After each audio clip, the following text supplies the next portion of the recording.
Les déclarations de Lamine Yamal, il s'exprime sur l'euro, ses stats et plein d'autres sujets. Attendez, bougez pas, je vous explique. Honnêtement, j'essaye de ne pas penser à savoir si j'ai marqué plus ou moins qu'un autre joueur. Je pense que la clé est de se concentrer sur soi-même. D'essayer de donner le meilleur de soi-même pour l'équipe et pour soi-même. Je pense que cela porte ses fruits. Je ne suis pas un joueur qui regarde les statistiques car il y a des moments dans le jeu où vous pouvez faire 70% du travail mais il n'y a pas de chiffres pour le prouver. Je pense que c'est ça le football en fin de compte. Je joue au football pour m'amuser, pour divertir les autres et bien sûr pour gagner. J'essaye de me concentrer sur moi-même et non sur le fait que les autres ont fait plus ou moins que moi. Lamine Yamal sur les deux tournois dans lesquels marquer spécial. Oui, je pense qu'au final, il y a deux tournois dans lesquels si vous marquez un but, vous vous sentez plus heureux que les autres. Ce sont la Ligue des Champions et la Coupe du Monde. Ces deux compétitions sont différentes des autres. C'est une question de tout. Quand vous entendez l'hymne de la Ligue des Champions, je pense que tout le monde a la chair de poule.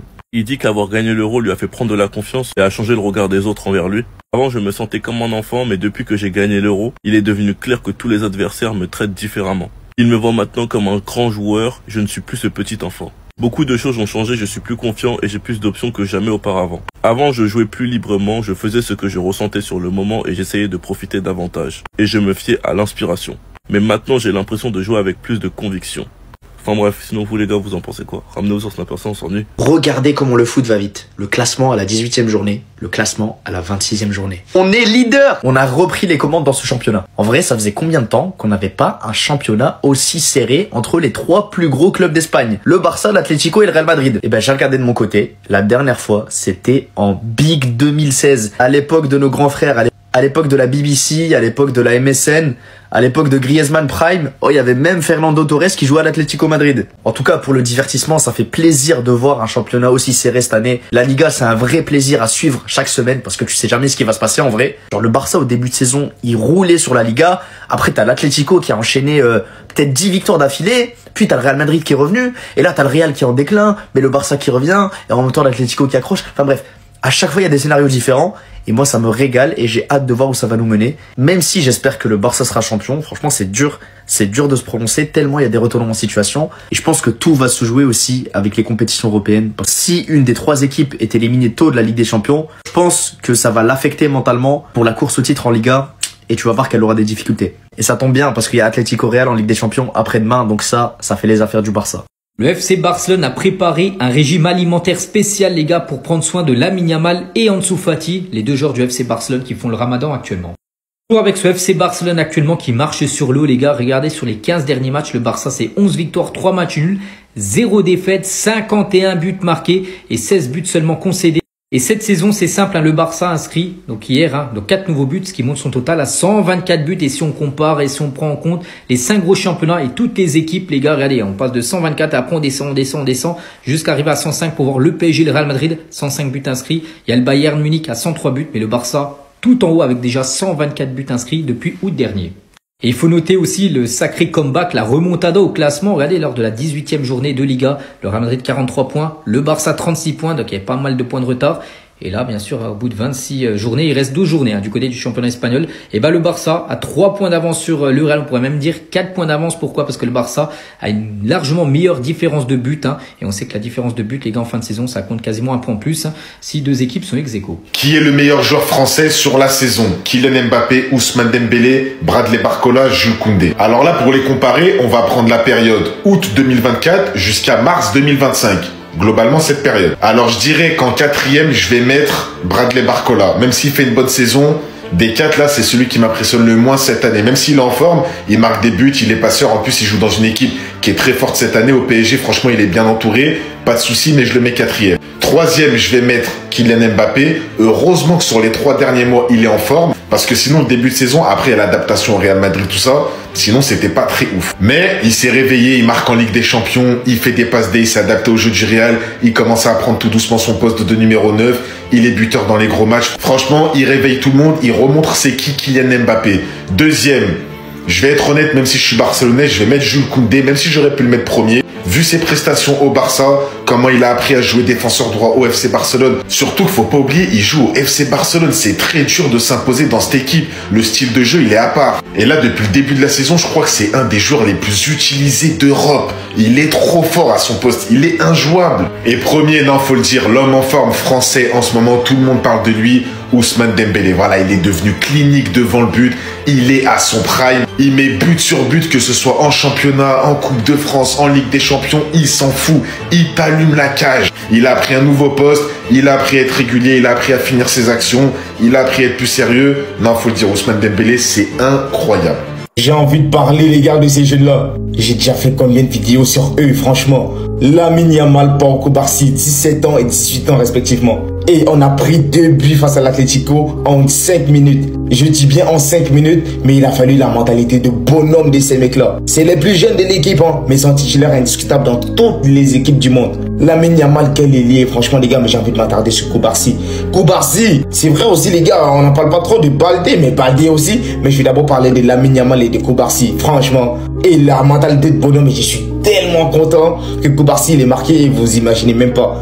Un but de la tête, il devient le plus jeune défenseur de l'histoire du FC Barcelone à mettre un but en match officiel. Franchement, tu vois la mentalité, la régularité, la qualité de passe. Et ce petit, c'est un crack, hein. Yamal qui te martyrise le défenseur de l'Atlético, toute la défense. Et franchement, Yamal, s'il améliore un petit peu le dernier geste, il a énormément de marge de progression. Mais franchement, ce petit-là, c'est trop. Pau Cubarsí, c'est Golden Boy cette année. Non, c'est trop. Franchement, trop. Dites-moi que c'est faux, les gars. Vous voulez me faire sauter de mon siège? Comment? On sait tous que Neymar rêve de revenir au Barça. De toute façon, en Europe, il n'y a que nous qui puissions faire revenir Neymar à son niveau. Aucun autre club ne s'intéresse à lui, c'est la vérité. Mais d'après Sport, le club aurait fixé des conditions pour un retour de Neymar au Barça. Les conditions, je vous le cite, il doit retrouver son meilleur niveau avant d'envisager un retour et il doit marquer 15 buts avec Santos et nous envisagerons de le signer. On l'a tous vu, des corners rentrants, des coups francs, même hier encore. C'est du Neymar quoi, c'est impressionnant, mais quand tu connais le joueur, c'est pas ouf, c'est un truc normal. Maintenant, vous le savez, je vous l'ai déjà dit, jamais au grand jamais, je ne refuserai le retour de Neymar. Et je suis pas idiot au point de faire revenir un Neymar qui n'est pas bon, un Neymar qui se blesse souvent. Il va devoir améliorer sa condition physique, il va devoir tout simplement revenir au haut niveau parce que le football il a changé. De 2015 à maintenant, c'est plus le même football. Et surtout, si jamais Nico Williams nous échappe, à l'avenir, bah si Neymar vient, c'est pas si mal à gauche. Pour combler, pourquoi pas? Dites-moi ce que vous en pensez. Vous êtes pour ou contre toujours le retour de Neymar avec ses débuts à Santos? Qu'est-ce que vous en pensez? C'est la grosse rumeur depuis quelques jours, peut-être un retour de Neymar du côté du Barça lors du prochain mercato estival. On a quand même une information importante, un intermédiaire du transfert donc de Neymar du côté de Barcelone en 2013, un intermédiaire assez important qui nous dit, et d'ailleurs qui se prénomme André Curie, et qui nous dit Neymar adorerait retourner du côté de Barcelone. Si le Barça décide d'aller sur le dossier Neymar, je pense qu'un comeback du Ney est complètement réalisable. D'ailleurs, petite information qui nous vient d'Espagne, alors on en fait ce que l'on en veut de cette info, mais selon le quotidien Sport, le Barça aurait envoyé aussi un petit message à Neymar, marque 15 buts du côté de Santos cette saison, et peut-être que l'on considérera un retour du Ney du côté de Barcelone, donc affaire à suivre. En tout cas, on sait aussi quand même que les amis, le Barça n'a pas forcément les moyens économiques de réaliser une opération comme celle de Neymar, donc la première option pour que le Ney puisse revenir, c'est évidemment que le transfert soit gratuit, sinon déjà on pourra tout oublier. Il ne s'agit pas d'aimer le Barça. Si vous aimez le football, vous aimez Lamine Yamal. Il faut être un malade, il faut être un taré, il faut être un fou pour avoir une hate watch envers Lamine Yamal. Devant vos yeux, vous êtes en train d'assister à la saison du meilleur jeune de tous les temps. Il n'y a jamais eu dans l'histoire du football un joueur aussi mature à cet âge-là, un joueur aussi précoce à cet âge-là.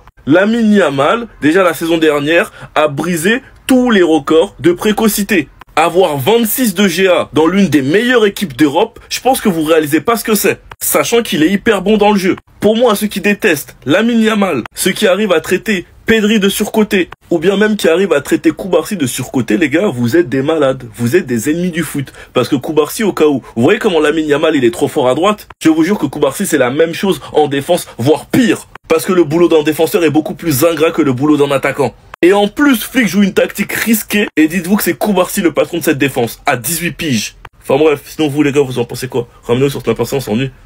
Vu la dimension qu'il prend au niveau du FC Barcelone, et surtout le FC Barcelone, la dimension qu'il prend sous l'ère Flick, je pense que tout ce qu'il va le demander, il va l'avoir tout simplement. Et Flick a demandé à Deco de recruter un arrière latéral de haut niveau capable de jouer à droite et à gauche. Le club fera tout son possible pour le recruter. Alors dites-moi tout simplement, quel est ce joueur pour vous qui pourrait s'adapter au style du Barça, au jeu du Barça, au jeu aussi, je pense, du hors-jeu, et qui pourrait être aussi bon à droite que à gauche?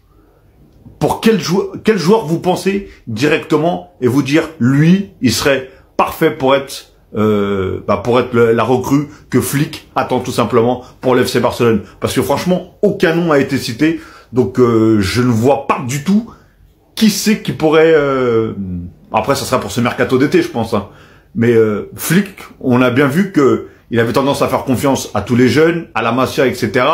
Donc si vraiment il demande, c'est qu'il n'a pas, je pense, le joueur adapté et pour faire ce que lui veut, et surtout d'être aussi à l'aise à droite que à gauche en tant que arrière latéral.